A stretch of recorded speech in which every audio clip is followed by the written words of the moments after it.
क्योंकि मंजिल वाला रास्ता काफी चुनौतीपूर्ण भरा होता है, उसमें कंफर्ट कभी नहीं मिलता है। संघर्ष से व्यक्ति को कभी नहीं भागना चाहिए, क्योंकि जीवन में जो कभी संघर्ष से परिचित नहीं हुआ, इतिहास गवाह है, वो कभी चर्चित नहीं हुआ। और जिंदगी हो या व्हाट्सएप, लोग हमेशा स्टेटस ही देखते हैं।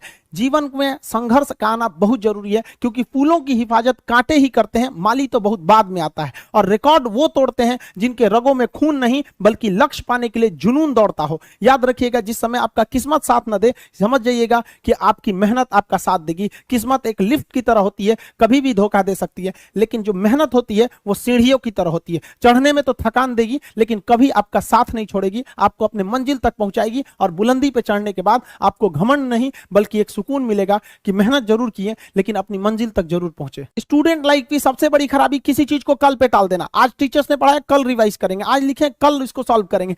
कल पे कोई नहीं टालना चाहिए। जिसने ये कल किया या हमको ये करना चाहिए, उनको तो असफलता फिक्स है, उसने असफलता की दहलीज पे पैर रख दिया। जिसने किया कल, दिन गया टल। जिसने कहा परसों, बीत गए बरसों। और जिसने कहा आज, उसी ने किया राज। जीवन में संस्कार का भी बहुत बड़ा मोल होता है। आप अपने विचारों से स्वतंत्र रहिए, लेकिन संस्कारों से बंधे रहिए। कभी भी अहंकार मत रखिए, क्योंकि आप कितनी भी बुलंदी पर क्यों ना चले जाएं, लेकिन याद रखिएगा, आसमान में बैठने की जगह नहीं होती है। जो भी बुलंदी पे जाएगा, उसको एक ना एक दिन, आज नहीं तो कल, उसको वापस इस धरती पर आना है। इसलिए बुलंदी को देखकर बहुत जल्दी घमंड में नहीं आना चाहिए। और हमेशा याद रखिए, बड़े बुजुर्गों से मिलकर बैठना चाहिए, उनसे बातें करना चाहिए। बड़े नायाब होते हैं ये लोग, कुछ लम्हों में जिंदगी के तजुर्बे बता देते हैं। याद रखिएगा, समय, सम्मान और विश्वास, ये तीन ऐसी चीजें होती हैं जो एक बार अगर हाथ से चली गई तो फिर दोबारा लौट के कभी नहीं आती। जीवन में सबके प्रति दया का भाव रखना चाहिए। और सबसे बेशर्म चीज अगर कोई इस दुनिया में है तो वो गरीबी है।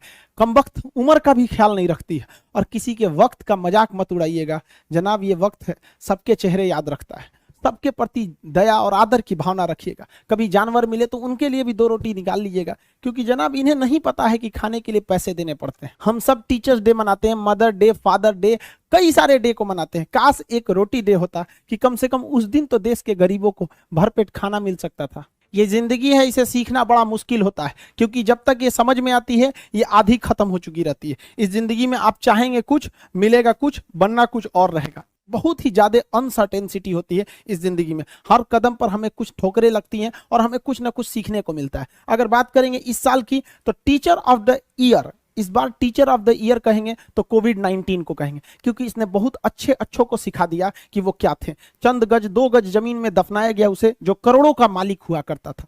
सबको समझ में आ गया कि पैसा धरा का धरा रह जाता है, इंसान कठपुतली है। इसलिए मिल बांट कर रहिए, जितनी जिंदगी है एक दूसरे से संपर्क में रहिए, एक दूसरे के दुख में सुख में भाग लीजिए। किसी के सुख में जाइए या ना जाइए, लेकिन दुख में जरूर साथ दीजिए, क्योंकि अपने वो नहीं होते हैं जो तस्वीर में साथ हों, अपने वो होते हैं जो तकलीफ में साथ देते हैं। इस बार इस कोरोना ने बहुत सारे लोगों को, अपनों को खोया। शायद ही कोई ऐसा गांव होगा जहां अपनों ने नहीं, अपने किसी अपनों को नहीं गंवाया हो। तो उन सब की आत्मा को भगवान शांति दे, उनके परिवार के लोगों को यह हिम्मत दे कि वो इस दुख की घड़ी को निपट सके, इससे जल्दी से बाहर आ सके। और जितने लोग हैं जो अभी कोरोना भी पूरी तरह से खत्म नहीं हुआ है, वैक्सीनेशन को बहुत तेजी से करें, ताकि ये जनजीवन पूरी तरह से अपनी पटरी पर आ पाए। देखिए, बहुत सारे लोगों का कहना है कि कोरोना ने उनका बिजनेस बर्बाद कर दिया, उनका आय का साधन बर्बाद कर दिया, परिवार उजाड़ दिया। हम इस बात को मानते हैं, लेकिन याद रखिएगा, जिसके पास खाने के लिए कुछ नहीं होता है, उसे हराना असंभव होता है। अब याद रखिए, अब आपको जिनको ने बहुत ज्यादा संघर्ष देखा, उन्हें हराना मुश्किल होता है, क्योंकि झूला अगर बहुत पीछे जाता है तो याद रखिएगा वो बहुत आगे का भी सफर करता है। इसलिए जिंदगी से, संघर्ष से सीखना रहना चाहिए, भागना